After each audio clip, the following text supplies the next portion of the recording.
Good evening everyone, I'm joined by Stevie Clifford from Four Lads Had a Dream after Rangers 4, Alloa 2 that sees Rangers progress into the next round of the Premier Sports Cup.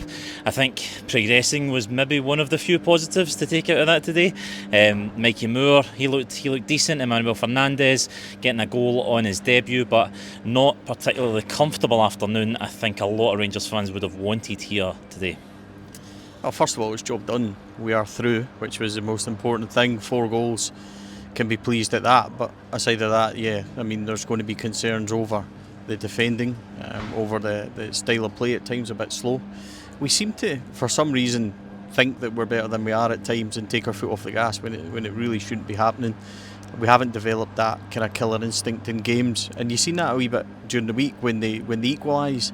There's a chance to go and get more goals and pulls, and they don't do it because they think the job's done. And I think today is a mirror image more or less of what happened in that. They think the job's done, they think the game's over when it really isn't.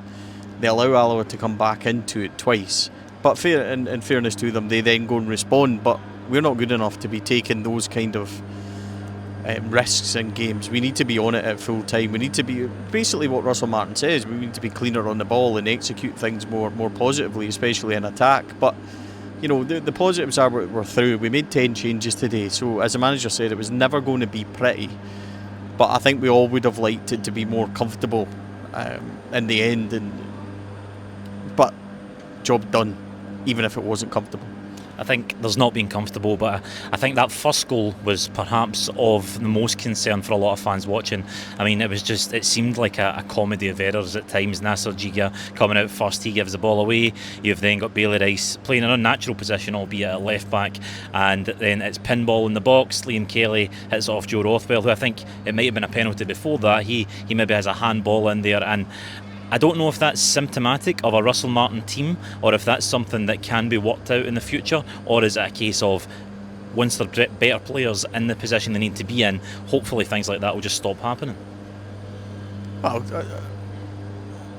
I'm trying to word how I would respond to that in a way that I don't think Russell Martin, you can train, but when there's those many mistakes and that level of defending, that's not on Russell Martin. He can't organise that, because the players should know themselves and be able to organise it themselves, would be my kind of counterpoint to that, I think. So yeah, would we like it to be more fluent when it's a proper back four? You would be pretty horrified if that was happening. Bailey Rice almost seemed to give up on it on the left side, which you cannot do, and even if you are past, you need to track it back. But so many of them stopped, it was almost like slow motion, where Liam Kelly went, I need to go and close this down, then he saves, and then it kind of pinballs like you said. But I mean, even the second goal, the defender from Dowell, who instead of jumping and trying to attack the ball is more or less trying to push his marker back, and these are things you can't really legislate for as a head coach. I mean, you could say, right, I'm not picking them or I'm not playing them, but you made 10 changes today. We've got massive European games that have just happened and are about to just happen again during the week. So I mean, yeah, you know, people are going to point the finger at Russell Martin defensively and things, and I understand that, I get it. Look, it comes with the nature of the position, but surely as individuals as well, we should be able to hold our hands up and say, right, individuals in those positions and the players should be doing that a lot better than what they showed out there. I guess we'll look at some of the positives. Obviously, scoring 4 goals is always a good thing in any game. I thought Mikey Mo coming in from the start, he showed a tremendous amount of maturity from the start of the game for me to take the ball on, run at players, actually try and make things happen. And in my mind, he looks like he has a speed of thought that I think has been missing from a lot of Rangers players. I think he doesn't need 2 or 3 touches to make things happen. I think he can take things on, he can do it first time, and I think as he grows into this team and he matures as a player, I think he'll be a tremendous asset for this team going forward. Well, he's an excitable ball carrier, isn't he? He's somebody that's going to get his head down straight away and look to attack the byline, which we don't have. He's got that skill set where he can play it in tight spaces. You've seen how he linked up with Nadeem Bayrami today, because Bayrami would run beyond, allowing him to get that space. But he's also good, Bayrami, on the ball. So he was able to play those tight positions and those tight passes, which suited Mikey Moore. I think Mikey Moore will excite us. What I like about him is he's something that we don't really have and we haven't really had in a while, in terms of maybe before Ant-Man and Gassama. He's similar to them in that excitement where he'll go and run, he'll go and try and affect the game and things like that. And we need as many players as we can, especially when you're going to be asked to play in the system that Russell Martin is, which is full on attack, 60-70 minutes. You're going to need to swap it out. So maybe he's not going to start every game, but he's going to come on and be effective. So Yeah, I'm really pleased with what I've seen about him. And what I liked about him as well is he didn't change his game for coming here.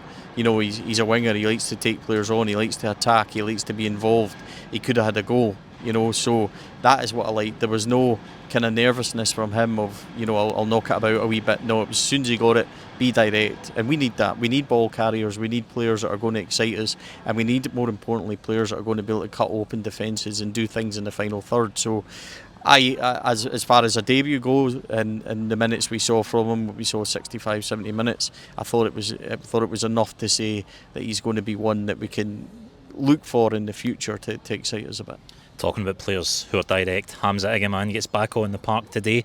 I think that is a massive positive for all Rangers fans, especially with Cyril Dessers picking up this injury. Obviously it's said that he's only missing this game. Will he be out for Bruges? Russell Martin's hopefully will be back for that. I think Danilo is flattered to deceive so far for me this season. I think his hold-up play is better than Dessers, but I just don't think he offers enough in that number 9 position. And Hamza Egeman for me is the most threatening player that we have at the peak of that attack. But Russell Martin in the post-match press conference quite unequivocal, saying that there's no chance he's going to start against Bruges, and I think that'll disappoint some fans. Maybe he might not be up to full fitness, he might not be sharp enough, but I think even a 70% Hamza Egeman, I think you gamble on. Well, it's interesting because I think we've got a real issue with our nines, and I asked the manager that question: do you have a problem with, or do you think there's an issue with how much our nines are getting involved? Because it doesn't matter who's started yet, whether it's been Danilo or Dessers. Neither of them are putting in good enough performances to say, well, let's definitely start him the next game. But the guy that's often coming on, like Danilo did during the week, linked it up, finds space, does well, has actually looked more promising. And then we're fooled almost and say, right, let's start them the next game. And then they start and the boy that comes on does better, like Hamza Egeman today. So my question to the manager was, do you have an issue with that? And do we need to try and get the nines into play more often? And I think we do need to do that, because it's not even like Danilo today had chances that he missed. They're not creating. Dessers didn't have any chances that he missed during the week. We're not creating for our nines, which is probably my biggest issue with whether or not we're saying anyone's underperforming. The manager said it's up to them to work for that 60, 70 minutes and be a good teammate so that the guy that does come on affects it. Now I can see his thinking. If he thinks that Hamza Egeman is that kind of wild card to come on from 60, 70 minutes during the week and have a real impact, because he'll be thinking this is a two-legged affair, and you know, we need to kind of maximise players for all we can see. So I understand it in a way, but I don't think Cyril will be fit for Tuesday, so that leaves you with Danny going up top again. If Danny's going to be our number 9, we also need to create chances for him as well. So it's a catch-22. I get what you're saying, because I do agree with it. Whenever Dessers has started, he's not done enough. Whenever Danny started, he's not done enough. Whenever they've come on as substitutes, they've looked better. The only time a 9 really had an impact was at home at Pilsen, and Dessers did really well. But since then, you know, it's been an inconsistent performance from them. So, you know, Hamza Egeman, I think, is the one we all want to see start as a 9. I think that's the one we want. I think ideally people would say we actually want another 9 in, but until one of them goes out, I don't see them bringing in and having 4. So it's an interesting conundrum ahead of Tuesday. But again, you know, I think there's a lot more to be concerned about rather than who's going to start at 9. They need to defend better. They need to be better on the ball. They're going to play a lot of risk-reward football, but if the risk is too high and they give away some slack chances like they have been doing, you've got to feel that Bruges will punish you. And if you've seen that Bruges team in the friendly here in the first half, that gives you a kind of indication of how they're going to be. They're going to be fast. They're going to be attacking.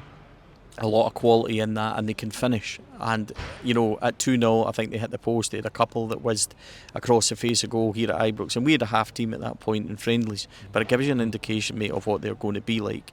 And if you allow them that kind of opportunity, then it's going to be a tall ask for Rangers. But that's for another day. We can worry about that on Tuesday and the build up to that. But today, do you know what? There's a part of me that just thinks job done. I think everybody was looking at today as potentially being a banana skin and Rangers slipping up. From that point of view, it's job done. We can move on to the next one. You can take the positives out of today. Asgard getting game time, Mikey Mo getting game time, Hamza being back, 4 goals scored. And then you can dissect the rest of it, which as Rangers fans we will in detail. Yep. Much to look ahead of Club Bruges, and it's maybe a day today that leaves us once again with more questions than answers. But that's all here from Ibrox, where Rangers will progress in the Premier Sports Cup after beating Alloa 4-2.